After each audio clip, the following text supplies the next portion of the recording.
bana Guine, bana Dar es Salaam, bana Poto, bana Mokili Mobimba, CTF Moko, Afrique Info avec Franck Semaï, Yandankala, Twende.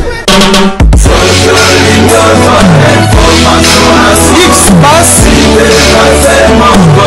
Marandura,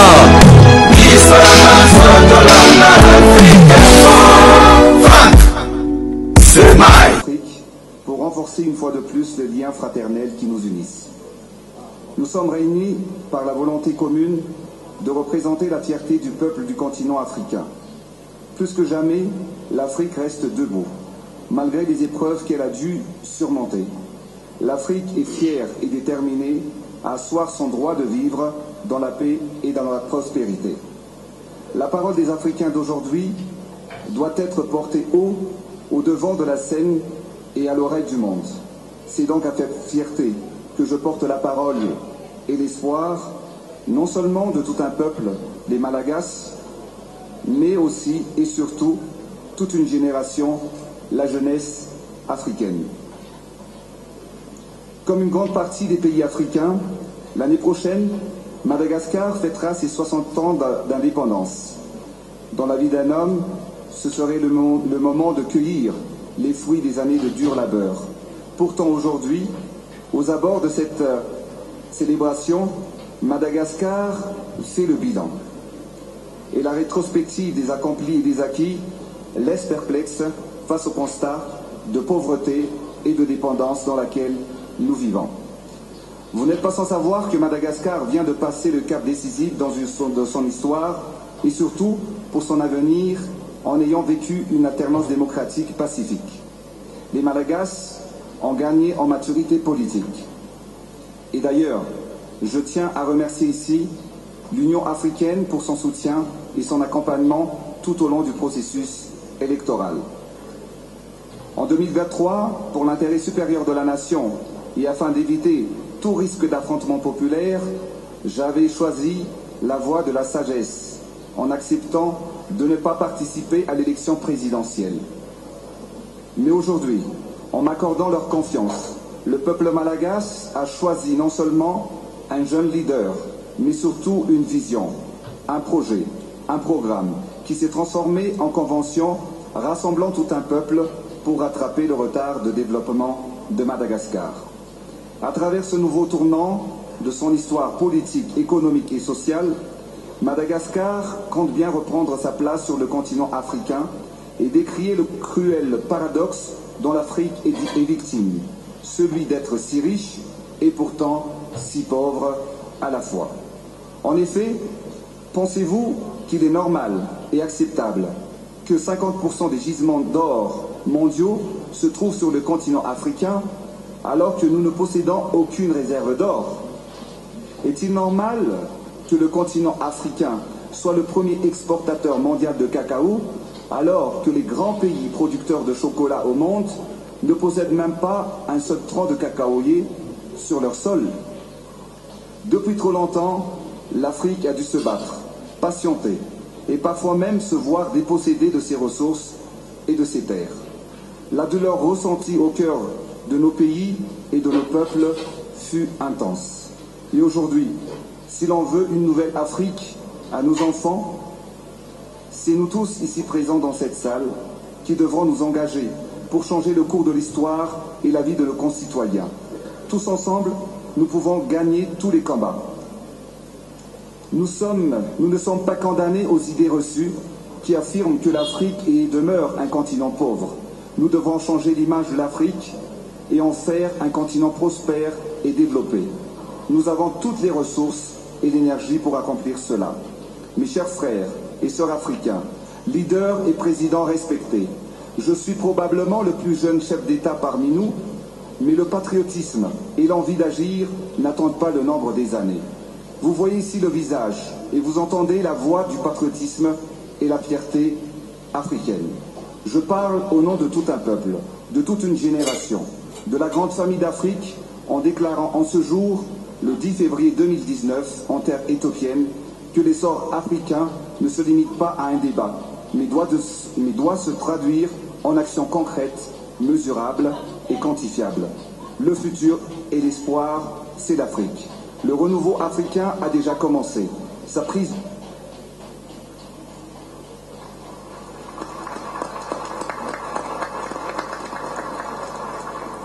أشكر فخامة الرئيس أندري رئيس مدغشقر وأدعو فخامة الرئيس فيليكس تشيسكيدي رئيس الكونغو الديمقراطية لإلقاء كلمته فليتفضل.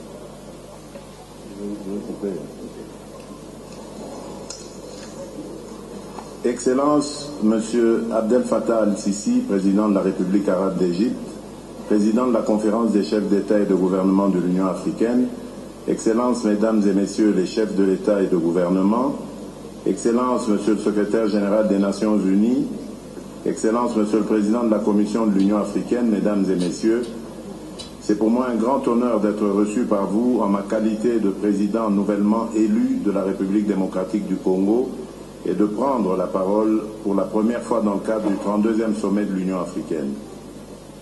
Avant toute chose, qu'il me soit permis de remercier le gouvernement et le peuple frère de la République fédérale et démocratique d'Éthiopie pour l'accueil chaleureux et fraternel ainsi que pour l'hospitalité qui ont été réservées à toute ma délégation et à moi-même depuis notre arrivée en terre abyssinienne.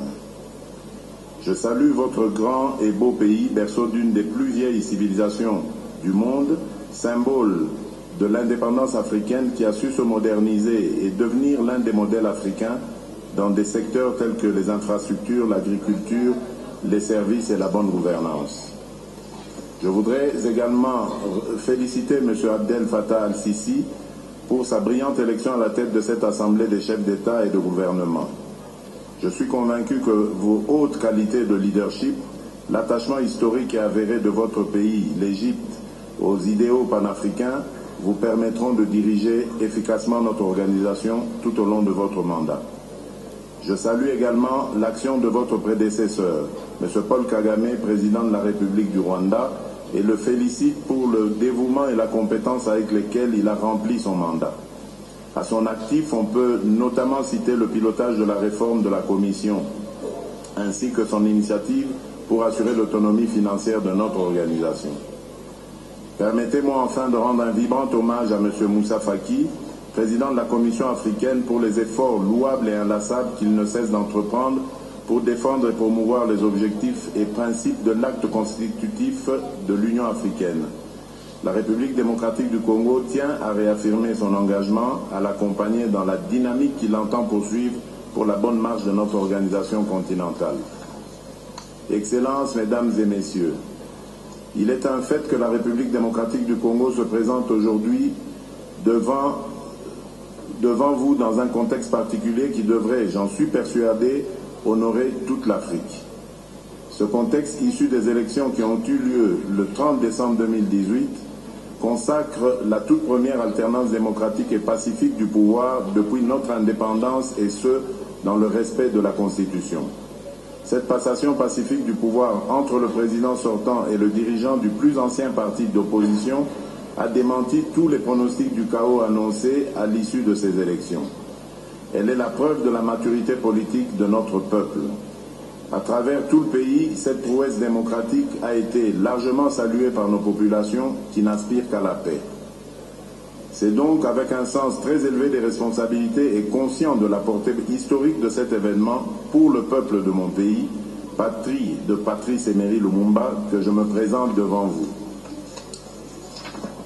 Ce passage de témoin augure également une nouvelle ère où, sur la base de cet acquis démocratique, il nous faut sans relâche ni répit consolider davantage la paix et la sécurité, combattre les antivaleurs, construire un état de droit, renforcer la politique de bon voisinage et le règlement pacifique des différends, neutraliser la nébuleuse des groupes armés qui massacrent et sèment la mort et la désolation dans certaines contrées du pays, tout particulièrement à Beni et à Butembo dans le nord-est. Notre pays a tant souffert depuis qu'il est Congo. Les guerres meurtrières que nous avons vécues devraient interpeller toute l'Afrique et la conscience internationale afin de ne point favoriser ni sponsoriser toute tentative susceptible de faire revivre au peuple congolais les mêmes atrocités que nous cessons de décrier depuis plus de 20 ans. Il n'est donc plus acceptable que mon pays, le Congo, continue d'être indéfiniment victime de la convoitise de ces immenses ressources naturelles. Cependant, à travers des partenariats gagnant-gagnant, la RDC s'engage à apporter sa contribution à toute action visant la mise en valeur de ces ressources naturelles pour le bien-être de l'Afrique et du reste du monde. Voilà, Excellence, Monsieur le Président, je remercie l'Assemblée avant de...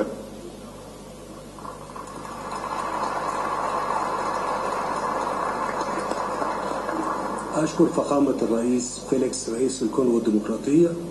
والآن أدعو السيدة ميناتا سامات مفوضة الشؤون السياسية إلى عرض أبرز الاستخلاصات التي انتهت إليها مداولات السادة وزراء الخارجية في هذا الصدد.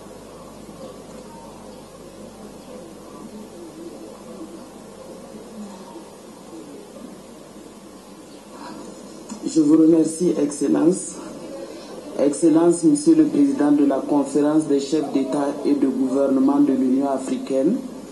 Excellence, Mesdames et Messieurs les chefs d'État et de gouvernement. Excellence, Monsieur Moussa Faki Mahamat, Président de la Commission de l'Union africaine. Excellence, Monsieur le Secrétaire général des Nations Unies. Excellence, Messieurs les chefs d'État. Excellences, Mesdames et Messieurs les membres du Conseil exécutif, distingués invités. Excellences, Mesdames et Messieurs les chefs d'État, j'ai l'agréable honneur de prendre la parole au niveau de la Commission de l'Union africaine après l'élection de votre Excellence, Monsieur le Président de la Conférence.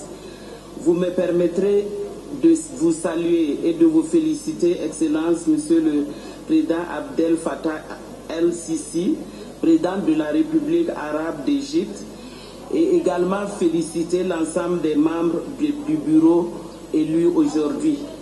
Je saisis la même occasion pour féliciter son Excellence, Monsieur Paul Kagame, Président de la République du Rwanda, Président sortant de la conférence des chefs d'État et de gouvernement. La situation humanitaire en Afrique reste préoccupante malgré quelques progrès.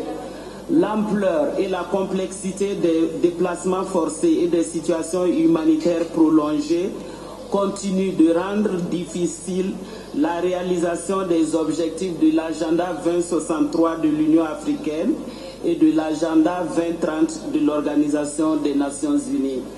Les causes des déplacements forcés et des crises humanitaires sont principalement les conflits, le terrorisme et l'extrémisme violent, les déficits de gouvernance, la violation des... Bana King, Bana Dar es Salaam, Bana Poto, Bana Mokil Mobimba, CKF Moko, Afrique Info avec Franck Semaï, Kiandankala, Twende. X passe